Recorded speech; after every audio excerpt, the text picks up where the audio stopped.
একটা কথা, খুব সাধারণ কথা শুনতে হয়, প্রার্থী যদি নিজের লোকসভার না হয়, যেটা সব প্রার্থীদের ক্ষেত্রে বাইরে থেকে এসেছে, এই বহিরাগত তকমাটা এদের কি শুনো, এটা হচ্ছে খুব নতুন পশ্চিমবাংলার রাজনীতিতে। আগে কখন শুনতে হয় না ভোটের সময়ই আসে? আমি তোমাকে বলছি, এটা হচ্ছে পশ্চিমবাংলার রাজনীতিতে খুব নতুন।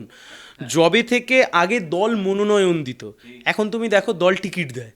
তুমি তৃণমূল আর বিজেপির সাথে কথা বলো, আমি ওকে টিকিট দিয়েছি। আগে কি দিত? আগে মনোনয়ন দিত। তো জবে থেকে মনোনয়ন টিকিট হয়ে গেছে, তবে থেকে এই সমস্ত বহিরাগত টহিরাগত এই সমস্ত কথা এসছে। যে মাটিতে দাঁড়িয়ে আছে সে মাটিতে তাম্রলিপ্ত সরকার তৈরি হয়েছিল, স্বাধীনতা সংগ্রামের মাটি।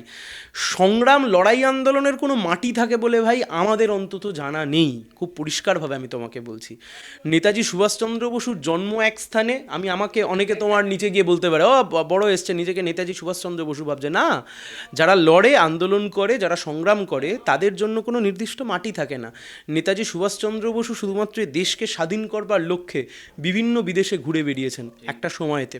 ঠিক এরকমভাবেই তুমি যদি অন্য দেশের দিকে তাকাও, চে গেভারা আর্জেন্টিনায় জন্মেছিলেন, বিপ্লব করলেন গিয়ে কিউবায়, মারা গেলেন ল্যাটিন আমেরিকার আরও একটি দেশে। ঠিক তুমি যদি ভগৎ সিংকে দেখো, ভগৎ সিংয়ের জন্ম কোথায়, ভগৎ সিং লড়ছেন কোথায়? ফলত ওই আমি জন্মেছি পাঞ্জাবে, ভগৎ সিং পাঞ্জাবের অভ্যন্তরে খালি লড়াই করবে তা তো ছিল না।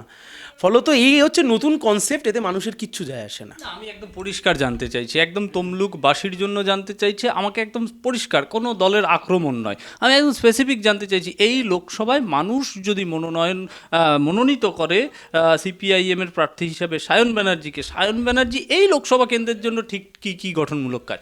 আমার প্রথম কাজ হচ্ছে হলদিয়া বাঁচানো। একদম আমি তোমাকে বলছি, আমার প্রথম এবং সে একদম প্রথম কাজ, সবচাইতে টপ এজেন্ডা এই মুহূর্তে হলদিয়া শিল্পাঞ্চল বাঁচাতে হবে। রুগ্ন শিল্প, বিক্রি হয়ে যাচ্ছে শিল্প, সেই শিল্পাঞ্চলকে বাঁচাতে হবে। নতুন শিল্পকে কি করে আনা যায়, এছাড়াও অনেকগুলো পরিকল্পনা রয়েছে। কম বয়সী যুবক যুবতী শিক্ষিত যারা, তাদেরকে নিয়ে সার্বিকভাবে উন্নয়ন। এবং আমার যেটা মূল লক্ষ্য, সেটা হচ্ছে পশ্চিমবাংলা থেকে যারা আগে নির্বাচিত হয়ে দিল্লিতে যেতেন, তারা খুব বাগ্মী ছিলেন। তাদের কথাবার্তা শোনবার জন্য দেশের বাকি সাংসদরা অপেক্ষা করে বসে থাকতেন, তাদের ডিবেট শোনবার জন্য। তুমি শেষ 12-13 বছরে 2-3 জন বাদ দিয়ে পশ্চিমবাংলা থেকে এমন কোনো সাংসদ দেখাতে পারবে না যারা পার্লামেন্টের মধ্যে দাঁড়িয়ে অসাধারণ বক্তব্য রেখেছেন বা ডিবেট করেছেন। ফলত সেই জায়গাটাকে আবার নতুন করে গড়ে তুলতে চাই। না, একদমই তাই। আমি এলাকার মানুষের সঙ্গে কথা বললাম, যেটা একটা বেসিক সমস্যা উঠে এলো, রাস্তাঘাট এবং জল। তারা পরিষ্কার তাৎক্ষণিকভাবে বলছে, জল যে নলের মাধ্যমে যে জল দেওয়ার কথা বলা হচ্ছে, সে জল বাড়িতে পৌঁছচ্ছে না। পঞ্চায়েত মেম্বাররা এসে পরিষ্কার করে বলছে যে পয়সা কড়ি দাবি করছে, এবং যারা একটু কাছের লোক তাদেরই এই দিকটা কীভাবে দেখ? দেখো, আমি তোমাকে আবার কথা বলছি, মমতা ব্যানার্জি তো বলেছিলেন 100% উন্নয়ন হয়ে গেছে।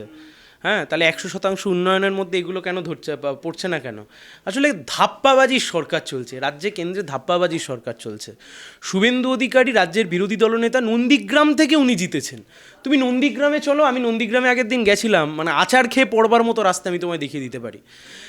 সার্বিক উন্নয়ন, সেই সার্বিক উন্নয়নে পশ্চিমবাংলা আস্তে আস্তে পিছোচ্ছে।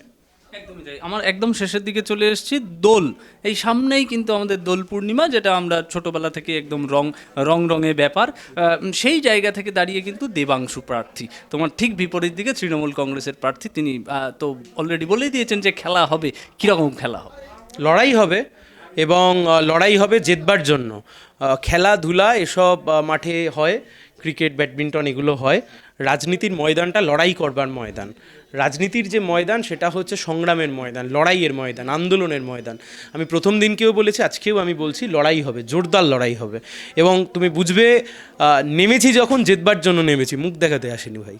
না, একদমই তাই। খেলা হবে। আরেকটা প্রসঙ্গ যেটা তৃণমূলের দুর্নীতির সঙ্গে যুক্ত, এবং বহুবার টিকিট নিয়ে প্রসঙ্গ উঠেছিল দেবাংশু ভট্টাচার্যের, যে টিকিট তাকে দেওয়া হচ্ছে না। এবার তিনি পেয়েছেন একেবারে তমলুক কেন্দ্রে। বিজেপির ওদিকে বেশ কিছু পাঁচিল আমরা দেখতে পেলাম, অলরেডি লেখা হয়ে গিয়েছে অভিজিৎ গাঙ্গুলির নাম। সেই জায়গায় অভিজিৎ গাঙ্গুলির মতন একটা প্রাক্তন জাস্টিস, তুমি আইনজীবীর একজন ছাত্র হিসাবে বলো, এই এই এই যে অভিজিৎ গাঙ্গুলি যদি এই কেন্দ্রে আসে, কতটা চ্যালেঞ্জ? কোনো চ্যালেঞ্জ নেই, খুব সহজ, খুব সহজ। আমি তোমাকে বলছি, অভিজিৎ গাঙ্গুলি নিজের ক্যারিশমায় ভোট করতে আসবেন না, উনি আসবেন শুভেন্দু অধিকারীর ঘাড়ে চেপে। আমাকে লড়তে হবে শুভেন্দু অধিকারীর বিরুদ্ধে। Who is Abhijit Ganguly?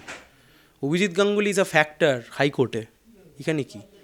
রাজনীতির ময়দানে কি? তিনি কিন্তু সিপিএম প্রসঙ্গে একটা মন্তব্য করেছিলেন যেদিন তিনি যোগ দিলেন তার ঠিক আগের দিন, যে উনি ধর্মে বিশ্বাস করে।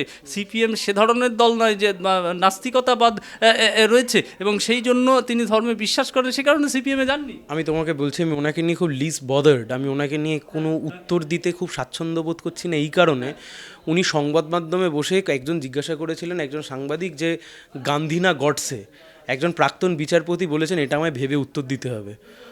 উনি যে মাটিতে লড়বার জন্য আসছেন এটা হচ্ছে গান্ধী বুড়ির মাটি, মাতঙ্গিনী হাজরার মাটি, হ্যাঁ, তো তাম্রলিপ্ত সরকারের মাটি।